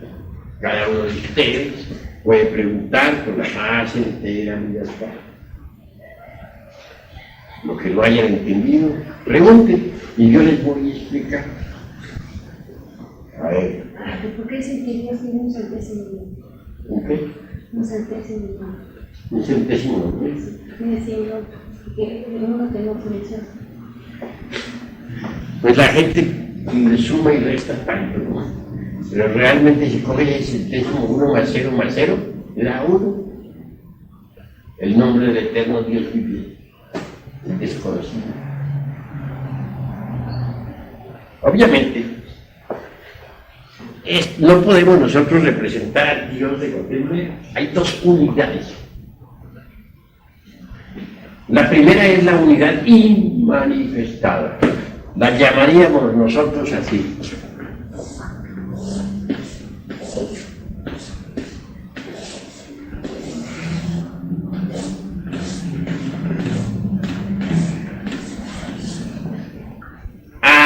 Elohim. La divinidad incognoscible, el hombre misericordioso, la infinitud que todo lo sustenta. No se puede burlar, no se puede simbolizar, no se puede alegorizar ni hacer imagen de él. A él se refirió Moisés cuando dijo que no podíamos usar imágenes ni símbolos, pero fue para simbolizarlo a él. ¿Cómo vamos a simbolizar a la divinidad inmanifestada?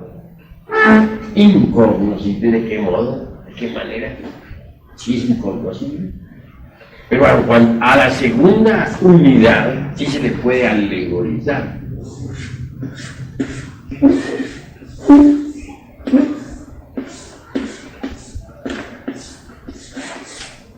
Elohim es la segunda unidad. Elohim no es un sujeto, como creen muchos, es el ejército de la palabra, el ejército de la voz. Es una palabra. Es que leí esto, que nada más saben 91 nombres de Dios, en diferentes religiones, y que uno no se lo sabe, que lo sabe es la, sería la piedra filosofal. Pues son, dijéramos, cuestiones, dijéramos, de tipo meramente intelectual. Que en realidad, de verdad, el verdadero nombre secreto de la divinidad lo tiene cada cual en su interior profundo. Y en ese caso no sería un nombre, sino un millón, ¿no? Cada cual tiene el nombre secreto de la divinidad en su interior. Porque Dios hay que buscarlo dentro de nuestro interior. Por ejemplo, mi nombre interior profundo, Samael Aumbeor. Lo uso y es lo único que uso. Un nombre profano no lo uso. ¿Por qué? Porque el nombre de quien está cumpliendo la misión, o quien está entregando las enseñanzas a la humanidad, es mi Dios interior profundo. Luego él es el que tiene el derecho pues, a firmar los libros con su nombre, no mi persona, nada. A Elohim es el incognoscible. Elohim, el ejército de la palabra. Está bien, pero Elohim en sí mismo es una palabra pluralizada. Es una palabra, dijéramos, masculina, femenina pluralizada con un terminal masculino. Significa diosas y dioses. Una religión sin diosas, por ejemplo, es una religión que está a mitad del ateísmo materialista. puesto que ha suprimido la mitad de la divinidad. Diosas y dioses, eso significa Elohim, o mejor dijéramos Elohim, porque la H se pronuncia como J. Estos Elohim tienen, como quiera que tienen sus dos principios, su alma espiritual, que es femenina, y su alma humana, que es masculina, son divinos andróginos, son diosas y dioses a la vez. El ejército de la creación, el demiurgo arquitecto. Bien, y en cuanto a Elohim es diferente. A Elohim es el innominado. Pero todo lo que surge, lo que viene a la existencia, surge de Elohim, o sea, la unidad creadora. Y surge por conjugación definitiva del azufre y del mercurio. Por eso se dice que el sol es su padre, que la luna es su madre, que el viento le llevó en su vientre y que la tierra fue su nodriza. Bien, de manera que entonces distingamos entre Elohim y Elohim. En el mundo de Elohim, cada cual tiene su nombre esotérico. Y Elohim, o sea, el ejército de la palabra, al fin, al llegar a la noche cósmica, tendrá que absorberse en el seno del eterno Padre Cósmico. Elohim. ¿Hay alguna otra pregunta? El absoluto crea la dualidad. ¿Cómo se crea ahí la Trinidad? Bueno, el absoluto en sí mismo, o sea, Elohim, el eterno Padre Cósmico común, no es el que viene a crear la dualidad. No digamos que él no medite la creación de un cosmos, puede meditar hasta ahí, pero quien ya viene a crear la dualidad es la segunda unidad, Elohim, o la unidad manifestada. La crea, dijéramos, por conjugación del azufre y del mercurio. Entonces, del azufre y del mercurio devienen todo lo que es así, ese azufre y mercurio en sí mismo ya es la dualidad. Creada naturalmente de la segunda unidad, no de la primera unidad. La Trinidad emana de la... En cuanto a la Trinidad propiamente dicha, pues esta misma se manifiesta ya con la segunda unidad. Porque más allá del anciano de los días, el viejo de los siglos, el décimo de los séculos, encontramos nosotros a la Ein Sof Aur, que es el sagrado sol absoluto. Y muchísimo más allá de la Ein Sof Aur, encontramos nosotros a la Ein Sof, que es, dijéramos, el segundo círculo del absoluto. Y mucho más allá está el Ain, el absoluto inmanifestado. Pero realmente,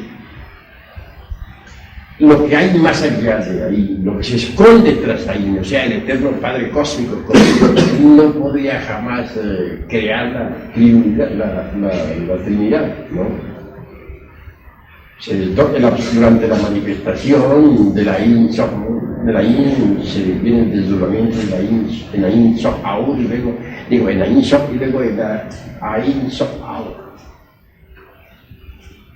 Entonces aparece el sagrado sol absoluto. Y del sagrado sol absoluto emana el santísimo Okidanoj, omnipresente, omnipenetrante, omnisciente. El santísimo Okidanoj es también mencionado por la Blavatsky con el nombre del gran aliento. Del gran aliento a su vez surge la Trinidad, el santo Triamatzikano. O sea, el santo afirmar, el santo negar y el santo conciliar.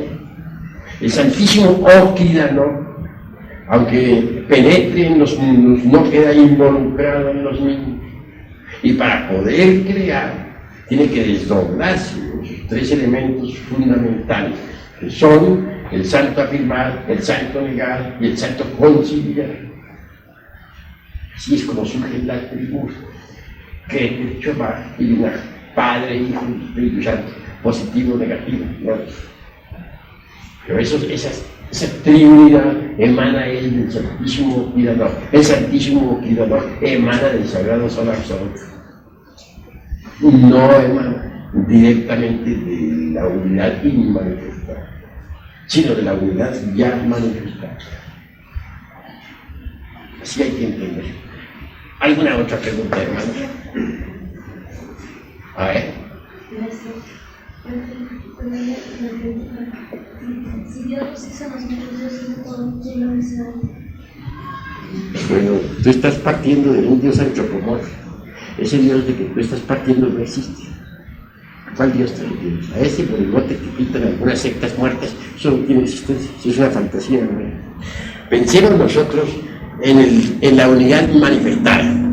Es el ejército de la palabra. El ejército de la palabra, tú misma formas parte de ese ejército.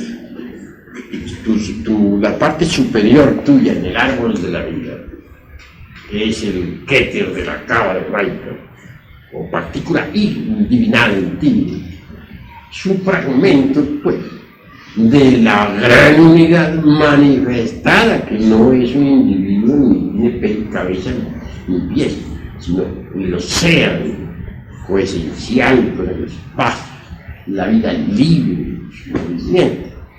Esa unidad manifestada a su vez deviene de la inmanifestada. La inmanifestada no tiene fin. ¿Tú le podrías poner un fin al espacio?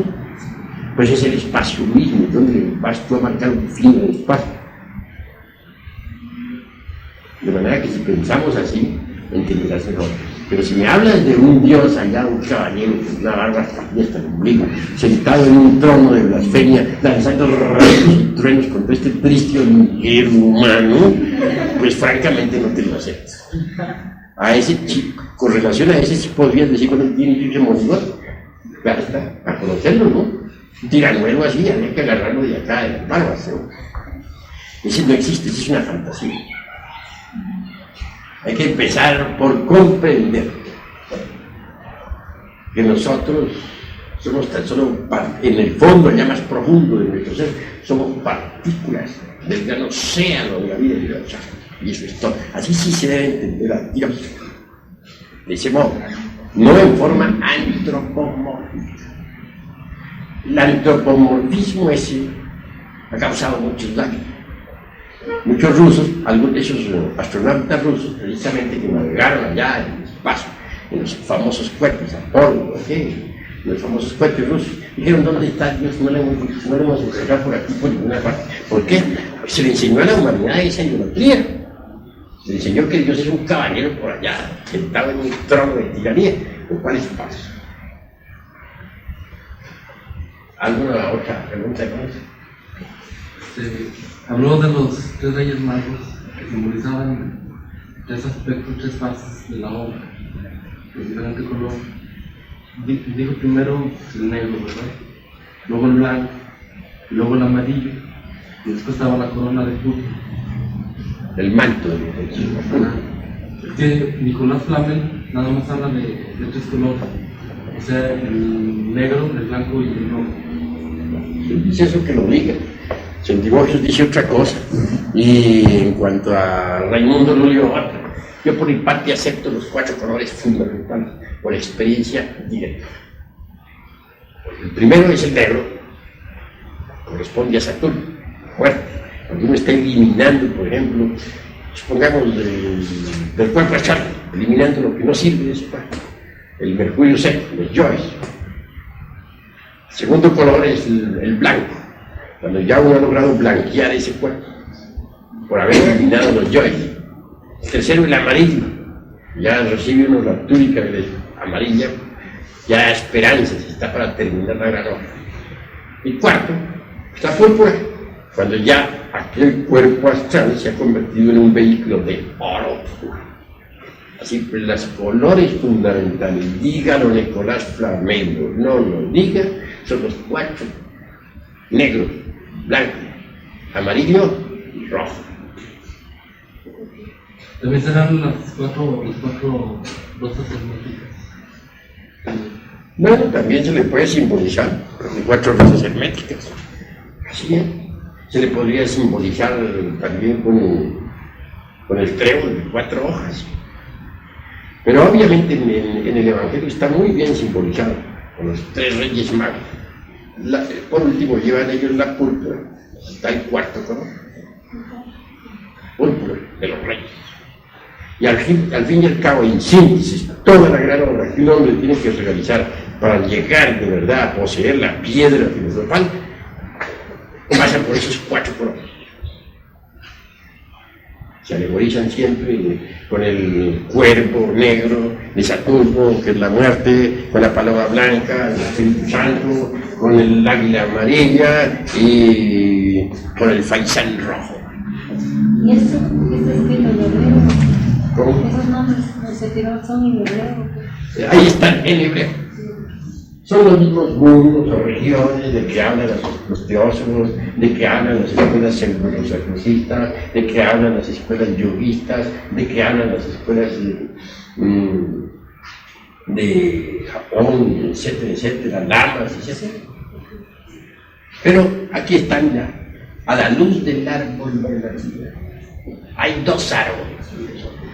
El árbol de la ciencia del bien y del mal, que es el sexo, y el otro, este árbol, así de la vida. Y ambos árboles hasta comparten sus raíces. De manera que uno no podría subir por estas gradas del árbol de la vida, por estas ramas del gran árbol, sino trabajar de verdad disolviendo el ego y en general con el árbol del sexo, que es el árbol de la ciencia, del bien y del mal. Son los 2 árboles, ambos comparten sus raíces, son los 2 grandes árboles. ¿Alguno otro tiene algo? Habla, ¿Qué simbolismo puede tener el jaguar? ¿Jaguar? Sí. Pues tiene un simbolismo muy precioso. Lucifer Chava. Lucifer, es precioso Lucifer.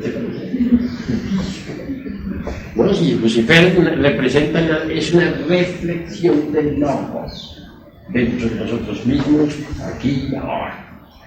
Ahí viene también la cuestión del antropomorfismo. Muchos piensan, así como pintan a un dios allá terrible, en un trono de tiranía, también nos ponen un diablo espantoso sentado allá en un trono infernal con un tenedor grandote aquí en la diestra, unas alas horribles, dominando el mundo. Bueno, eso está equivocado. La cruda realidad de los hechos es que toda luz produce su sombra. Veamos el sol nos da la vida. En este momento nosotros estamos del lado oscuro y el sol está alumbrando el otro lado de la tierra. De día el sol alumbra una parte, del otro lado está la oscuridad, por contraste. Por contraste, en este momento estamos nosotros aquí de noche, en Japón está en día, por contraste. En pleno mediodía se forman las sombras debajo de los árboles. Si nosotros levantamos una mano así, por ejemplo, ¿qué tenemos aquí? ¿Ah?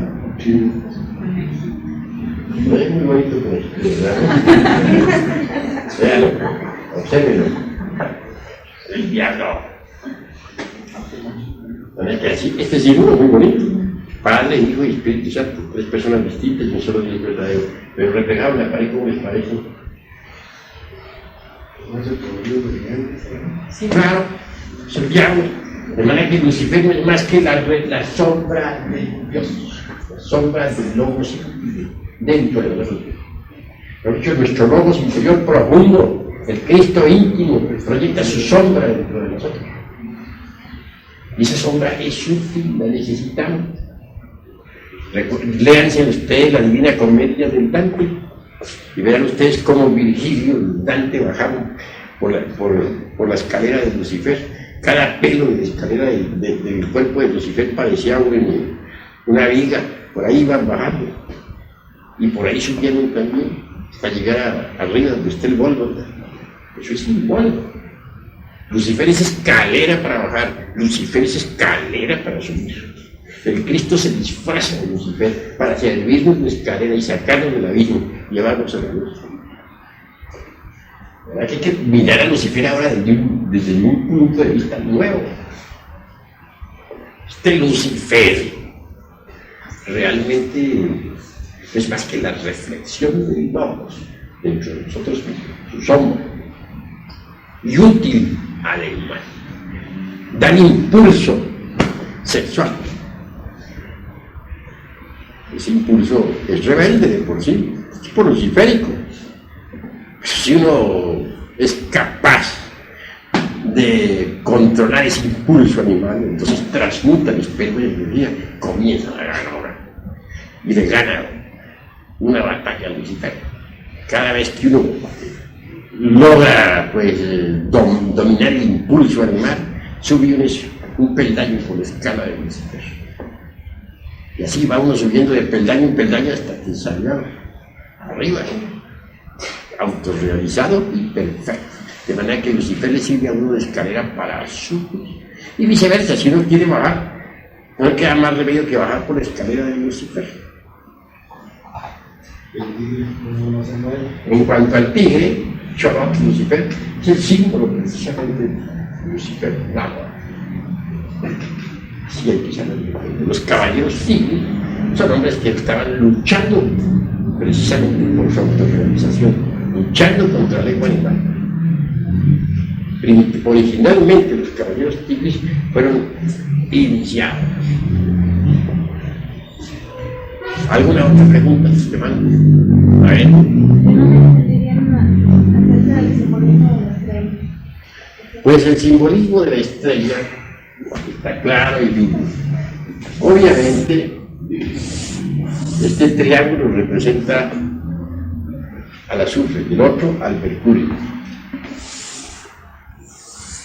El mercurio. Este triángulo representa al mercurio. Incuestionablemente el azufre es el fuego sagrado y uno tiene que despertar en su organismo. Y el mercurio está formado por la transmutación de las secreciones sexuales. Esta se convierte en energía y esa energía es el mercurio.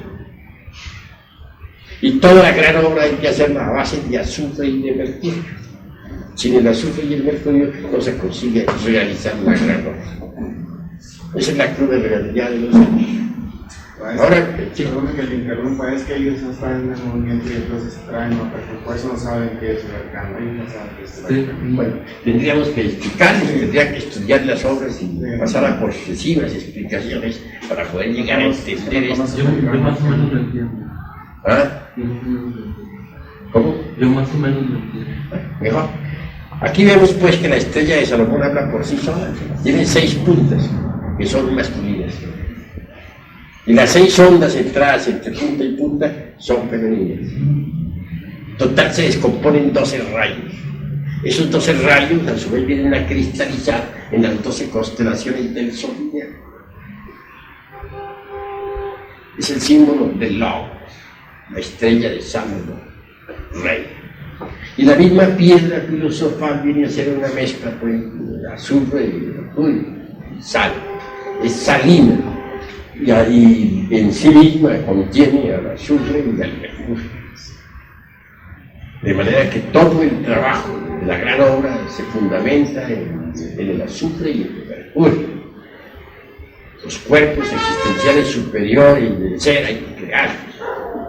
Y se crean mediante la transmutación sexual, transmutando, sublimando la energía creadora, viene uno a dar origen al mercurio de la filosofía secreta. Ese mercurio, a su vez, integrado con el azufre, sirve de fundamento para crear los cuerpos astral, mental y causal. Quien llegue a poseer tales cuerpos recibe sus principios anímicos y espirituales y se convierte en un hombre verdadero. Ahora, llevar tales vehículos a la perfección es posible con la ayuda del magnes interior, es decir, con la ayuda del Cristo íntimo. Para recibir esa ayuda extra, se hace necesario pasar por la iniciación venusta, o sea, la iniciación de Tiferet. Quien no recibe la iniciación venusta, pues tampoco puede encarnar al Cristo íntimo. Lo fundamental en la vida es llegar a encarnarlo. Escrito está, al que sabe, la palabra da poder. Nadie la pronunció, nadie la pronunciará, sino solamente aquel que lo tiene encarnado. ¿Alguna otra pregunta, hermano? ¿Cómo se logra? Digo, ¿cómo se logra saber o empezar a conocer la iniciación? Para llegar a la iniciación venusta, pues tiene uno que pasar antes por las iniciaciones inferiores. Tiene uno que haber pasado por todas las 5 grandes iniciaciones del fuego. Solo quien ha pasado por las 5 grandes iniciaciones del fuego logra, al fin y al cabo, recibir la iniciación venusta. Es una iniciación muy exigente, pero obviamente, pues, si uno se lo propone a la larga, puede lograrlo. En todo caso, esto se va realizando de forma gradual.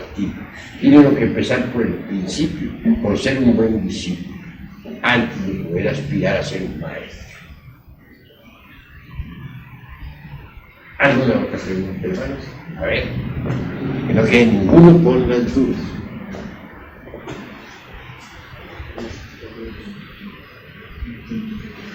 Bueno, veo que ya no hay más preguntas, ¿no?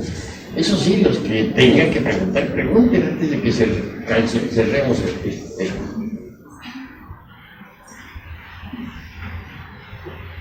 Bueno, damos por terminada esta plática y quedan invitados, como siempre, a seguir aquí asistiendo, concurriendo para recibir las enseñanzas esotéricas.